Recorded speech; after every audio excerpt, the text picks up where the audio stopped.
আচ্ছা a is to b বলতো a is to b কি দেওয়া আছে?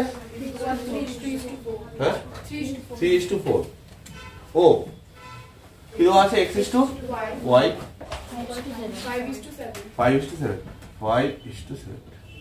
এটা দেওয়া আছে। হ্যাঁ আমাদের বের করতে হবে 3x - by is to 4by - 7x। হ্যাঁ এই মানটা আমাদের বের করতে হবে। আচ্ছা প্রথমে অনুপাতগুলোকে না দেখ আমরা কিভাবে করছি, এখানে a is to b টা দেখাচ্ছে 3:4, তার মানে a by b এর যে অনুপাতটা, তাহলে a by b কত পাচ্ছি আমরা? a by b কত পাচ্ছি এখানে? 3/4 হলো। এখানে x is to y শুনবি, হ্যাঁ x is to y কত দেখাচ্ছে? আচ্ছা এভাবে লিখি, x is to y দেখাচ্ছে 5:7, তার মানে x by y কত? 5/7। চেষ্টা কর দেখ এখানে এরকম টাইপের অনুপাতগুলো দেওয়া আছে, এটা তো ax আছে আর by আছে না?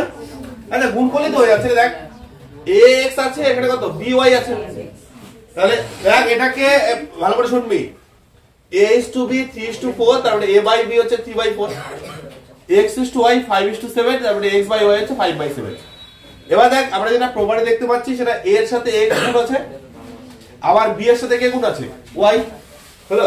তার মানে যদি আমরা লেফট হ্যান্ড সাইড গুণ করি তাহলে এদিকে কি হবে? রাইট হ্যান্ড সাইড গুণ হয়ে যাবে। তাহলে সুতরাং আমরা এখান থেকে লিখতে পারি লেফট হ্যান্ড সাইডের সাথে লেফট হ্যান্ড সাইড গুণ, তার মানে a by b গুণন কত? x by y, তাহলে রাইট হ্যান্ড সাইডে কি হবে বল? দেখ এখানে 3/4 ইনটু কত? 5/7। ঠিক আছে, তাহলে পরের লাইনে এখানে আমরা কি পাচ্ছি? তাহলে বা ax by by ইকুয়াল হচ্ছে কত? 3 গুণন 5, এদিকে হচ্ছে 15, 4 গুণন 7 এরকম পাচ্ছি। হলো, আমরা একবারে x আর by এর মান এখান থেকে আমরা পেয়ে যাব। তাহলে পরের লাইনে আমরা দেখতো x টাকে যদি উপরে রাখি তাহলে x তার নিচে যদি আমরা 15 নামিয়ে দেই 15, এইদিকে তাহলে কত হবে? by ইকুয়াল আমরা ধরে দেব k। দেখো আমরা এইরকম করলাম যে x এর নিচে 15 টাকা নিলাম আর by টা নিচে কত হচ্ছে? 28 টাকা নিলাম, হ্যাঁ ইকুয়াল হচ্ছে k। তাহলে এর মান দেখ ax এর মান কত হচ্ছে? 15 ইনটু k হবে। তাহলে সুতরাং আমরা এখান থেকে পেয়ে যাচ্ছি ax ইকুয়াল কত? 15k ও by equal 28k, by equal হচ্ছে 28k। তাহলে দেখ ax এবং by আমরা পেয়ে গেলাম। ঠিক আছে, তাহলে এবার আমাদের কি হচ্ছে? সুতরাং লেফট হ্যান্ড সাইড কি আছে বলতো? লেফট হ্যান্ড সাইডে যেটা দেওয়া আছে 3x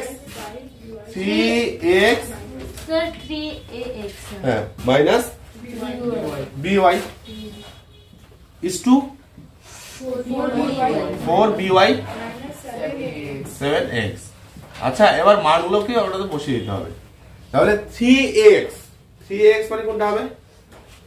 3 into x, x এর ভ্যালু কত? 15k, তাহলে কত হবে এখানে? 3 into 15k, তাই না? মাইনাস by এর মান 28k হলো, ইস টু এটা 4 into by এর মান 4 into by 28k, তাহলে 28k মাইনাস 7 into x এর মান তাহলে কত হবে? এখানে হচ্ছে কত? 15k, তাই না? একটু বোঝা গেল তো? তাহলে পরের লাইনে এখানে 3 গুণন 15 45k বিয়োগ হচ্ছে 28k, ইস্টু কত হচ্ছে দেখে? 4 গুণন 28 কত হবে? সেটা 32 এর 2 হাতে 3 11, তাই না?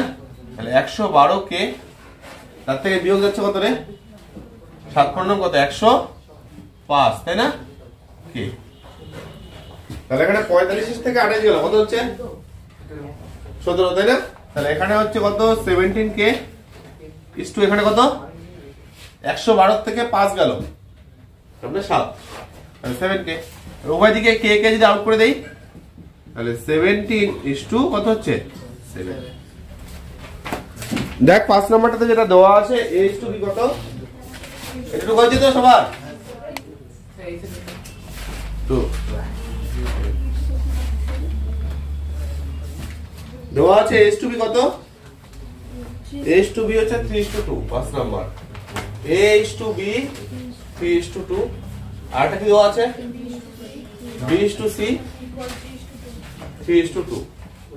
আমাদের বের করতে হবে কি যে A plus B is to কত B প্লাস C এর যে মান সেটা। হ্যাঁ, তাহলে আমাদের প্রথমে A B এবং C এর যে মানটা সেটা বের করতে হবে। হ্যাঁ, কি রকম ফর্মুলা হচ্ছে, তাহলে A/B মানে A/B, A/B আমরা পাচ্ছি 3/2, আর এখানে B/C কত পাচ্ছি, B/C কত 3/2, দুটো সেম নাকি দেখি,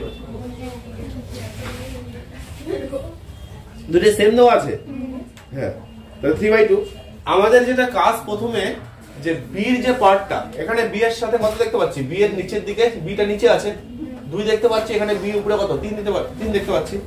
প্রথম কাজ হচ্ছে সমান করে নেওয়া, সমান করে মানে এখানে 2 আর 3টাকে দুটাকে যদি সমান করতে চাই তাহলে এটাকে উপর নিচে কত 3 দিয়ে গুণ করতে হবে, আর এটাকে উপর নিচে কত দিয়ে গুণ করতে হবে 2 দিয়ে, সেটা প্রথমে করব। তাহলে A/B কত দিয়ে গুণ করব বল, প্রথমটা 3/2, তাহলে উপরে গুণ করব কত দিয়ে, এই দেখ এখানে বি এর সাথে কত, বি এর দেখতে পাচ্ছি নিচে 2, কথা বলিস না, এখানে বি কত উপরে দেখতে পাচ্ছি 3, তাহলে কত হচ্ছে এখানে 2 কেজি 3 দিয়ে গুণ করি তাহলে 6 হয়ে যাচ্ছে, আর ওখানে 3 কেজি 2 দিয়ে গুণ করি তাহলে 6 হয়ে যাচ্ছে। তাহলে এটা কি করব আমরা, উপর নিচে 3 দিয়ে গুণ করব, দেখ 3 গুণন 2 6 হয়ে গেল। আর এটা কত হচ্ছে B/C বল 3/2 ইনটু কত দিয়ে 2 দিয়ে, তাহলে নিচেও কত হবে, তাহলে এখানে আমরা পাচ্ছি B/C ইকুয়াল 6 কত হয়ে গেল রে 4, আর এখানে কত হয়ে গেল A/B, এখানে দেখাবি কত হচ্ছে 9/6।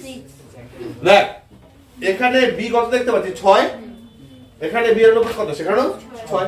এবার দেখ এটা কিভাবে সাজানো হচ্ছে, তাহলে আমরা A এর নিচে কি নামাই নিতে পারি, এটা 9 না, দেখ A এর নিচে 9 ইন্টারচেঞ্জ করলে আর B এর নিচে কত হবে 6, দেখ A/9 B/6, A R B টাকে উপরে ফেলে দিলাম। আর এটা যদি এইভাবে লিখতে যাই, এটাকে এইভাবে লিখলে কত হবে B/6, তাহলে B/6 ইকুয়াল কত হবে রে C/4, এরকম পাচ্ছিস না, পরের লাইনে তাকা, এখানে এরকম আমরা পেয়ে যাচ্ছি। এখানে দেখ এখানে 3টা সমান হয়ে গেছে, এখানে দেখাচ্ছে এটার সাথে এটা সমান, আবার এটা তো সেম জিনিস, আবার দেখাচ্ছে এটার সাথে এটা সমান, তাহলে সুতরাং আমরা কি লিখতে পারি, দেখ এটার সাথে এটা সমান, আবার এখানে এটার সাথে এটা সমান হয়ে যাচ্ছে, তাহলে আমরা 3টাই একসাথে সমান লিখতে পারি। তাহলে সুতরাং আমরা লিখতে পারি কি যে A/9 ইকুয়াল লিখতে পারি B/6 ইকুয়াল, দেখ A/9 ইকুয়াল B/6 ইকুয়াল কত হবে, দেখ B/6 ইকুয়াল কত C/4, ইকুয়াল হচ্ছে C/4, ইকুয়াল আমরা দেবো এটুকু কে, বোঝা গেল, ইকুয়াল ধরলাম কে। এবার কর, সুতরাং A ইকুয়াল, দেখ A ইকুয়াল কত, A ইকুয়াল হচ্ছে 9K, B ইকুয়াল কত ও A equal 9K, B equal কত 6K, আর C ইকুয়াল কত হচ্ছে 4K। হলো, সুতরাং আমাদের যেটা বের করতে হবে সেটা টুকে নে যে A plus B is to B plus C। আচ্ছা A প্লাস B এর মান কত 9K, B এর মান কত 6K, তাই না, ইজ টু আবার B এর মান কত 6K প্লাস C এর মান কত হচ্ছে 4K।